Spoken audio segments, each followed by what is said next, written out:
샬롬. 베드로는 당신은 그리스도시요 곧 살아계신 하나님의 아들이십니다. 메시아이십니다.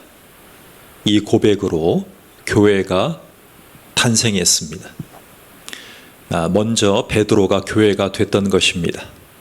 베드로의 이 고백은요, 구원의 사역을 예수님에게로 의뢰한 것입니다.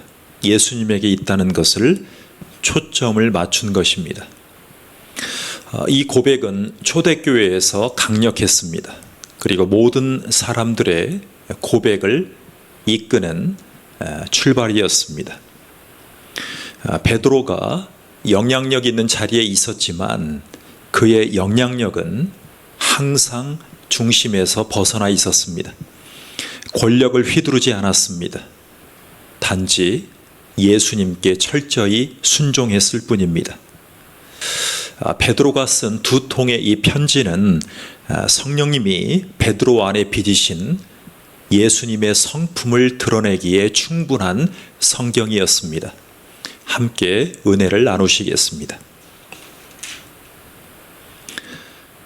베드로전서 1장. 메시아 예수께 사도로 임명받은 나 베드로는 사방에 흩어져 사는 나그네 삶을 살아가는 이들에게 이 편지를 씁니다. 나는 여러분 가운데 한 사람도 그리워하지 않은 적이 없고 한 사람도 잊은 적이 없습니다. 하나님 아버지께서 여러분 각자를 눈여겨보시고 성령의 역사로 말미암아 예수의 희생을 통해 여러분을 순종하는 사람이 되게 하기로 작정하셨습니다.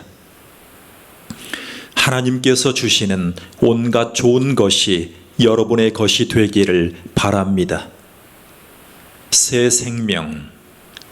우리 안에 계시는 하나님은 얼마나 놀라운 분이신지요. 우리 주 예수의 아버지 하나님을 모신 우리는 얼마나 복된 사람들인지요. 예수께서 죽은 자들 가운데서 다시 살아나심으로 우리는 전혀 새로운 생명을 받았고 가장 중요한 삶의 목적을 얻게 되었습니다.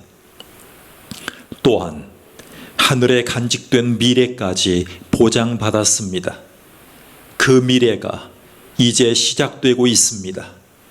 하나님께서는 우리와 그 미래를 꼼꼼히 살피고 계십니다.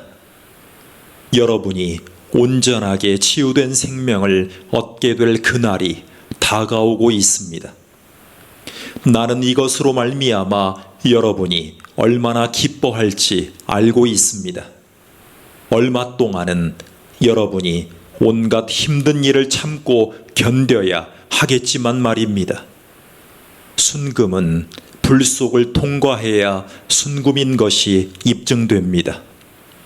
참된 믿음도 시련을 겪고 나와야 참된 믿음인 것이 입증됩니다. 예수께서 모든 일을 완성하실 때에 하나님께서 승리의 증거로 내보이실 것은 여러분의 믿음이지 여러분의 금덩이가 아닙니다. 여러분은 예수를 본 적이 없지만 그분을 사랑합니다. 지금도 그분을 볼 수 없지만 그분을 신뢰하며 기뻐 찬송합니다. 믿음을 잘 지켜왔으니 이제 여러분은 손꼽아 기다리던 완전한 구원을 얻게 될 것입니다.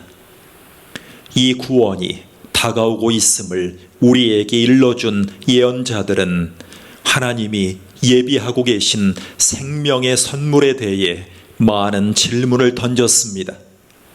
메시아의 영이 그들에게 그 선물에 대해 알려주셨습니다. 그 선물은 메시아께서 고난을 받으시고 그 후에 영광을 받으시리라는 것이었습니다.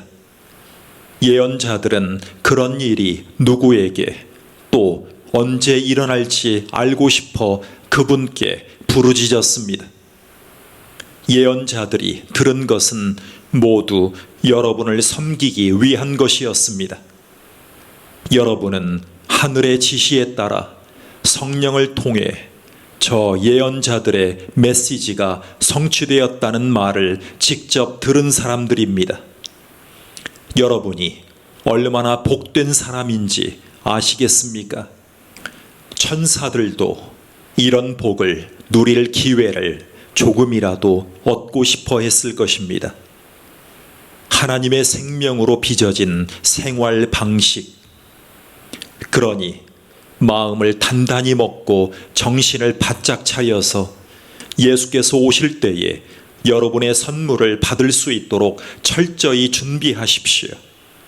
전에 하고 싶은 대로만 하던 악한 습관에 다시 빠져들지 않게 하십시오. 그때는 여러분이 더 나은 것을 알지 못했으나 이제는 알고 있습니다. 순종하는 자녀가 되었으니 여러분은 하나님의 생명으로 빚어진 생활 방식을 따라 거룩함으로 빛나는 힘찬 삶을 살아가십시오. 하나님께서 내가 거룩하니 너희도 거룩하여라 라고 말씀하셨습니다. 여러분이 하나님께 도움을 구하면 그분께서 도와주십니다. 하나님은 그토록 자애로우신 아버지이십니다. 그러나 잊지 마십시오. 그분은 책임을 다하는 아버지도 되시기에 여러분이 단정치 못한 삶을 살도록 내버려 두지 않으십니다. 여러분의 삶은 하나님을 깊이 의식하면서 나아가야 하는 여정입니다. 하나님께서는 여러분이 전에 몸담고 살았던 막다른 삶, 아무 생각 없이 살아온 그 삶에서 여러분을 건져내기 위해 큰 값을 치르셨습니다. 여러분도 알다시피 하나님께서는 그리스도의 거룩한 피를 지불하셨습니다. 그리스도께서 흠없는 희생양처럼 죽으셨습니다. 이것은 느닷없이 일어난 일이 아니었습니다. 최근에 마지막 때에 이르러 공공연한 지식이 되었지만 하나님은 그리스도께서 여러분을 위해 이 일을 하실 것을 전부터 미리 알고 계셨습니다. 여러분이 하나님을 믿게 된 것, 하나님 안에 미래가 있음을 알게 된 것은 메시아의 희생으로 말미암은 것입니다. 하나님께서는 메시아를 죽은 자들 가운데서 살리시고 영광스럽게 하셨습니다. 이제 여러분이 진리를 따름으로 여러분의 삶을 깨끗게 했으니 서로 사랑하십시오. 여러분의 삶이 거기에 달려있다는 듯이 사랑하십시오. 여러분의 새 삶은 옛삶과 다릅니다. 여러분의 새 삶은 옛삶과 다릅니다. 여러분의 새 삶은 옛삶과 다릅니다. 전에 여러분은 썩어 없어질 씨에서 태어났지만 이제는 살아계신 하나님의 말씀에서 새로 태어났습니다. 생각해 보십시오. 여러분은 하나님께서 직접 잉태하신 생명입니다. 그래서 예언자가 이렇게 말한 것입니다. 옛 생명은 풀의 목숨과 같고 그 아름다움은 들꽃처럼 오래가지 못한다. 풀은 마르고 꽃은 시들지만 하나님의 말씀은 영원히 계속된다. 이 말씀이 여러분 안에 새 생명을 잉태했습니다. 베드로전서 2장. 그러니 여러분을 깨끗이 정리하십시오. 악의와 위선, 시기와 악담을 말끔히 치워버리십시오. 하나님을 맛보았으니 이제 여러분은 젖먹이 아이처럼 하나님의 순수한 보살핌을 깊이 들이키십시오. 그러면 하나님 안에서 무럭무럭 자라서 성숙하고 온전하게 될 것입니다. 살아있는 돌, 곧 생명의 근원을 맞이하십시오. 일꾼들은 그 돌을 얼핏 보고 내다버렸지만 하나님께서는 그 돌을 영광의 자리에 두셨습니다. 여러분은 건축용 벽돌과 같으니 생명이 약동하는 성소를 짓는데 쓰일 수 있도록 자신을 하나님께 드리십시오. 거룩한 제사장이 되어 그리스도께서 인정하시는 삶을 하나님께 드리십시오. 성경에는 이러한 선례가 있습니다. 보라, 내가 돌 하나를 시온에 둔다. 모퉁이 돌 하나를 영광의 자리에 두겠다. 누구든지 이 돌을 신뢰하고 기초로 삼는 사람은 후회할 일이 결코 없을 것이다. 그분을 신뢰하는 여러분에게는 그분이 자랑할 만한 돌이지만 신뢰하지 않는 자들에게는 일꾼들이 내버린 돌이 머릿돌이 되었습니다. 또한 걸려 넘어지게 하는 돌, 길을 가로막는 큰 바위입니다. 믿지 않는 자들이 걸려 넘어지는 것은 그렇게 되도록 정해져 있는 것과 같이 그들이 순종하지 않기 때문입니다. 그러나 여러분은 하나님께서 택하신 사람들입니다. 여러분은 제사장의 일이라는 고귀한 사명을 감당하도록 선택받았고 거룩한 백성이 되도록 선택받았으며 하나님의 일을 하고 하나님을 위해 말하는 그분의 도구로 선택받았습니다. 그것은 하나님께서 여러분을 위해 밤낮으로 행하신 특별한 일, 아무것도 아닌 자에서 중요한 자로, 거절당한 자에서 받아들여진 자로 바꾸신 이 일을 다른 사람들에게 전하게 하시려는 것입니다. 친구 여러분, 이 세상은 여러분의 본향이 아닙니다. 그러니 이 세상에서 여러분의 안락함을 구하지 마십시오. 자기 욕망을 채우려다가 영혼을 희생하는 일이 없게 하십시오. 여러분은 이 세상을 본향으로 삼은 사람들 가운데 본이 될 만한 삶을 살아서 여러분의 행실로 그들의 편견을 없애십시오. 그러면 그들도 하나님 편에 서서 그분께서 오시는 날에 그분을 찬송하는 자리에 참여하게 될 것입니다. 친구 여러분, 이 세상은 여러분의 본향이 아닙니다.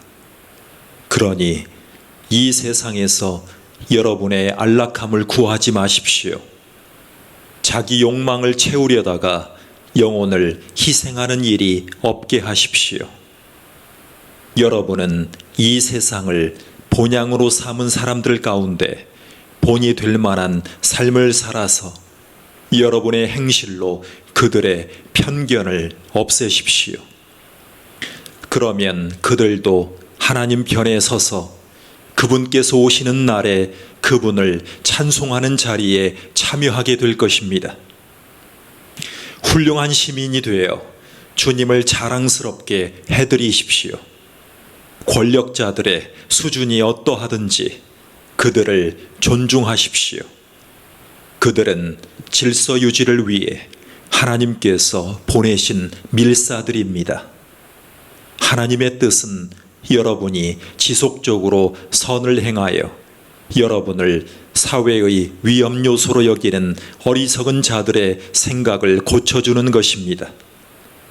여러분의 자유를 행사하되 질서를 파괴하는 일이 아니라 하나님을 섬기는 일에 그것을 사용하십시오.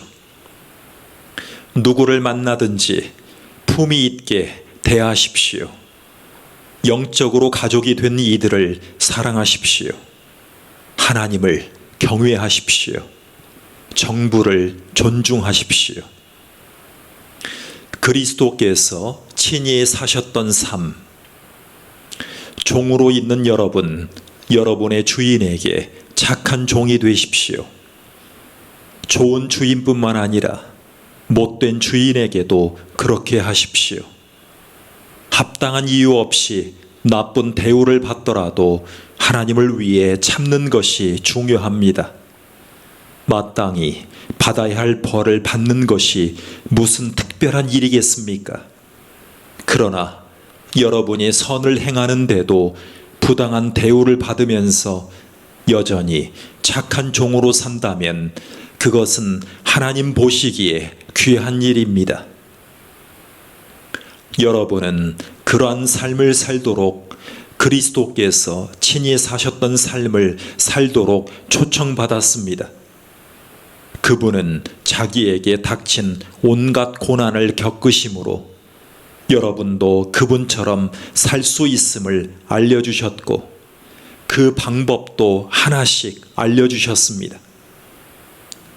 그분은 잘못된 일을 하나도 행하지 않으셨고 어긋난 말을 한 번도 입에 담지 않으셨다.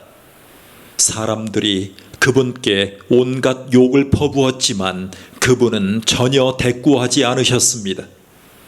그분은 말없이 고난을 당하시고 하나님께서 바로잡아 주시도록 맡기셨습니다. 그분은 종의 몸으로 우리의 죄를 지시고 십자가에 달리셨습니다. 그것은 우리로 하여금 죄에서 벗어나 옳은 길을 따라 살게 하시려는 것이었습니다. 그분께서 상처를 입으심으로 여러분이 나았습니다. 전에 여러분은 자신이 누구이며 어디로 가고 있는지 알지 못하는 길을 잃은 양이었습니다. 그러나 이제는 여러분의 영혼을 영원토록 지키는 목자께서 그 이름을 불러주시고 보살펴 주시는 양이 되었습니다. 베드로전서 3장. 내면의 아름다움을 개발하십시오. 아내 여러분에게 권합니다.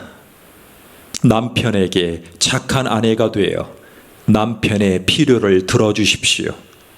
그러면 하나님 이야기에 무관심하던 남편도 여러분의 거룩하고 아름다운 삶에 감화를 받을 것입니다. 중요한 것은 외모, 머리 모양, 몸에 걸친 보석, 옷차림, 외모가 아니라 여러분의 내적인 마음가짐입니다. 내면의 아름다움을 개발하십시오.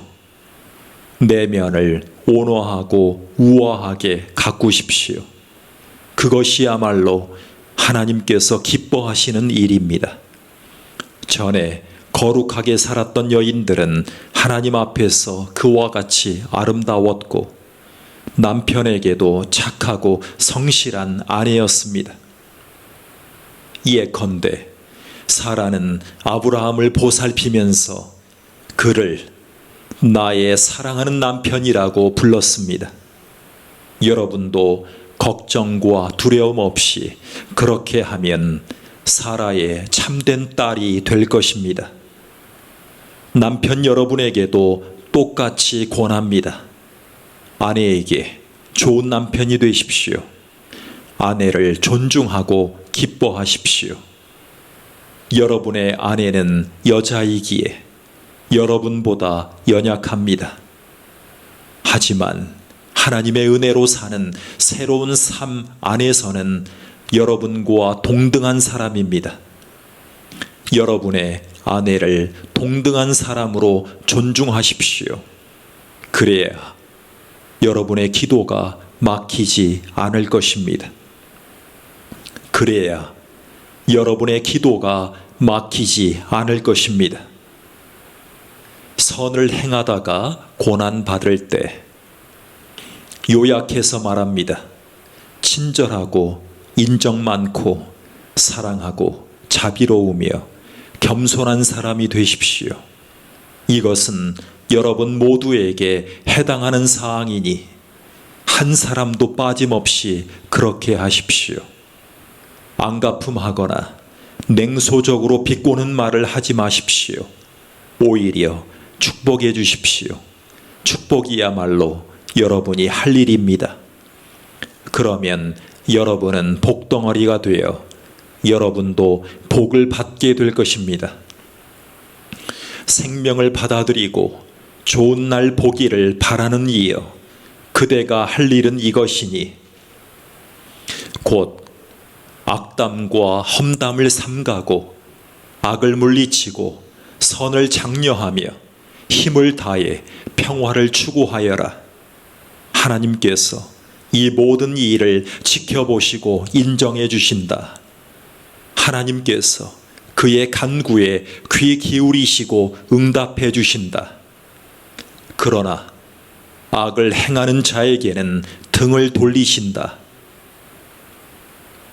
여러분이 마음과 영혼을 다해 선을 행하면 누가 여러분을 방해하겠습니까? 선을 행하다가 고난을 당하더라도 여러분은 훨씬 더 복된 사람입니다. 고난을 너무 마음에 두지 마십시오. 온갖 어려움 속에서도 여러분의 마음을 다잡고 여러분의 주님이신 그리스도께 경배하십시오. 여러분의 삶의 방식에 대해 묻는 사람에게 할 말을 준비하되 최대한 예의를 갖춰 답변하십시오. 하나님 앞에서 양심을 깨끗게 하여 사람들이 퍼붓는 욕설이 여러분을 괴롭히지 못하도록 하십시오. 오히려 그들이야말로 깨끗함을 받아야 할 사람이라는 것을 깨닫게 될 것입니다. 하나님이 바라시는 것이면 선을 행하다가 고난받는 것이 악을 행하다가 벌 받는 것보다 낫습니다. 그리스도께서 분명히 그렇게 하셨습니다. 그분께서는 다른 사람들의 죄 때문에 고난을 받으셨습니다. 의로우신 분께서 불의한 자들을 위해 고난을 받으신 것입니다. 그리스도께서는 우리를 하나님께 인도하기 위해 그 모든 고난을 겪으시고 죽음을 당하시고 다시 살아나셨습니다. 그분께서는 전의 말씀을 귀 기울여 듣지 않아 심판을 받고 감옥에 갇힌 세대들을 찾아가셔서 하나님의 구원을 선포하셨습니다. 여러분도 알다시피 노아가 배를 건조하던 기간 내내 참고 기다리셨습니다. 그러나 물에 의해 물로부터 구원받은 사람은 고작 몇 명, 정확하게는 8명뿐이었습니다. 세례, 침례 받을 때의 물이 여러분에게 그와 같은 일을 합니다. 그 물은 여러분의 살갗에 묻은 더러움을 씻어주는 것이 아니라 여러분의 살갗에 묻은 더러움을 씻어주는 것이 아니라 예수의 부활을 힘입어 깨끗해진 양심을 갖게 된 여러분을 하나님 앞에 세우는 물입니다. 예수께서는 천사에서 권세에 이르기까지 만물과 모든 이들에 대한 최종 결정권을 쥐고 계신 분입니다. 그분은 하나님 오른편에 계시면서 그분이 말씀하신 것을 이루십니다. 베드로전서 4장, 예수처럼 생각하십시오.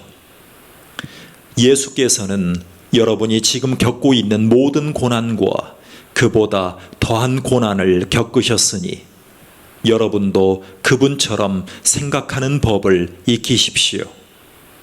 여러분의 고난을 전에 늘 자기 마음대로 살려고 하던 죄악된 옛 습관을 끊는 기회로 삼으십시오.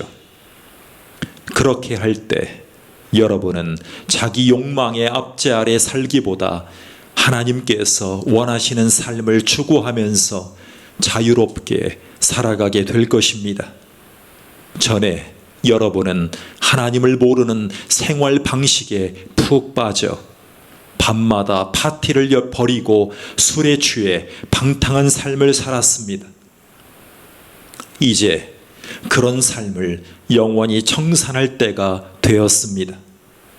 물론 여러분의 옛 친구들은 여러분이 그들과 함께 어울리지 않는 이유를 이해하지 못할 것입니다.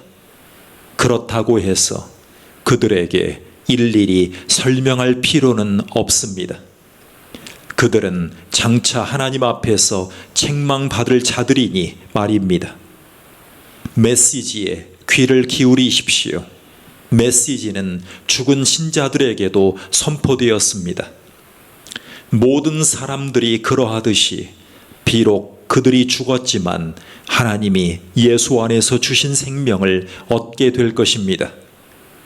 이 세상 만물의 마지막이 다가오고 있습니다. 그러니 아무것도 당연한 것으로 여기지 마십시오. 정신을 바짝 차리고 기도하십시오.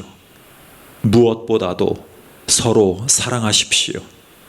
여러분의 삶이 거기에 달려있다는 듯이 사랑하십시오. 사랑은 실제적으로 무언가를 만들어냅니다. 굶주린 사람을 보거든 서둘러 식사를 제공하고, 집 없는 사람을 보거든 기꺼이 잠자리를 제공하십시오. 여러분 각자가 하나님께 받은 은사를 관대한 마음으로 서로 나누어 모두가 그 덕을 보게 하십시오.